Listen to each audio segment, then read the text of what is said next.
ছোট্ট করে বলতে গেলে আমি গ্রামের একজন সাধারণ সহজ সরল মানুষ। আমি অনেক ছোট থেকেই গুড়ের ব্যবসা করে আসছি। তো যখন প্রথমে শুরু করি অল্প কিছু খেজুরের গাছ নিয়ে আমি শুরু করি। বর্তমানে আমি আমার গ্রাম ছাড়াও আশেপাশের বিভিন্ন গ্রামে খেজুরের গাছগুলো নিয়ে এক কথায় বলতে পারেন আমি বিগ প্রজেক্ট তৈরি করেছি।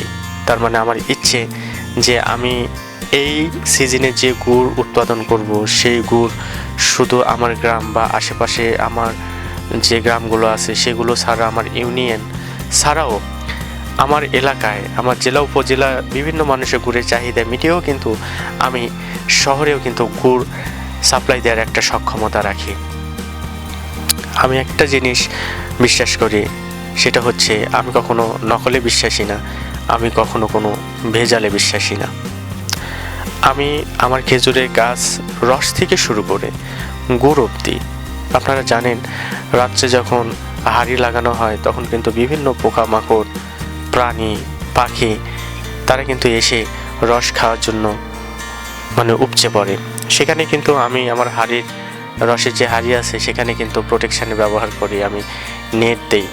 এক কথায় বলতে পারেন আমার রসটাও যেমন নিরাপদ, আমার গুড়টাও ঠিক তেমনই নিরাপদ। আমি মানুষের স্বাস্থ্যের কথা ভেবে সম্পূর্ণভাবে একদম নিরাপদ গুড় নিয়ে আপনাদের সামনে হাজির হয়েছি। তো আমার গুড় নিতে কিন্তু আশেপাশে মানুষজন কিন্তু ভিড় জমায়। তারা একটা ব্যাপার জানে যে ওখানে গেলে অন্তত ভালো মানের খেজুরের গুড় পাওয়া যাবে। তাই দেখবেন আমার গুড় যখন তৈরি হচ্ছে তখন কিন্তু বিভিন্ন মানুষ এসে কিন্তু সেখানে লাইন করে আমার খাঁটি গুড় নেওয়ার জন্য। পরিশেষে বলতে চাই আমার এই গুড় শুধু আমার এলাকায় না, বাংলাদেশের বিভিন্ন জায়গায় কিন্তু আমি আমার গুড় হোম ডেলিভারি দিতে সক্ষম। গুড় কয় কেজি নেবেন আপনি? বাবা গুড়টা আমার খুব ভালো লাগলো, তো আপাতত 10 কেজি গুড় আমাকে দোয়াই লাগবে। এখানকার গুড় কি একদম খাঁটি গুড়? একদম খাঁটি গুড়, আমার কাছে খুব প্রিয় লাগলো, ভালো লাগলো। আপনাদের চাহিদার কথা ভেবে কিন্তু এবার আমি প্রায় 400-র অধিক গাছ নিয়েছি, যেন আমি আমার এলাকার গুড়ের চাহিদা মিটিয়ে সেটা যেন বিভিন্ন শহরে যেন পৌঁছে দিতে পারি জনগণের সামনে।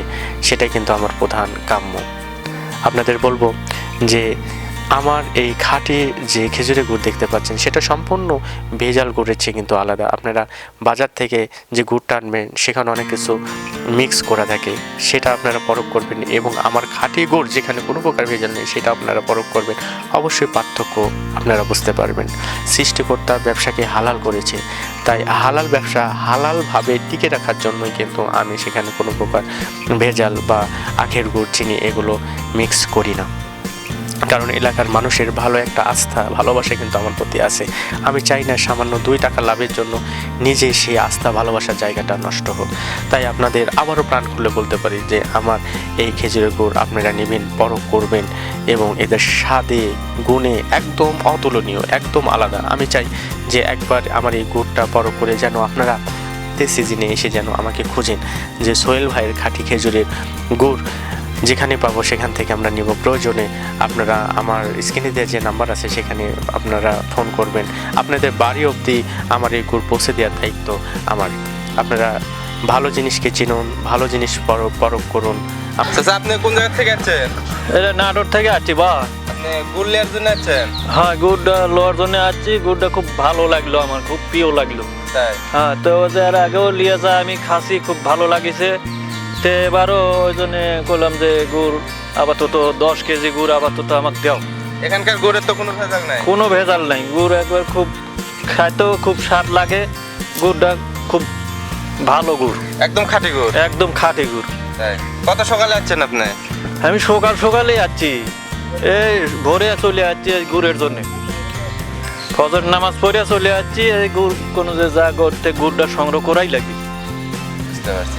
ওই জন্য সিরিয়াল থাকে এখানে নাকি? হ্যাঁ, ওই সিরিয়ালের জন্যই তো কোনো যে যা আগের সিরিয়ালটা আমার ধরাই লাগবে, তাছাড়া যদি না পাই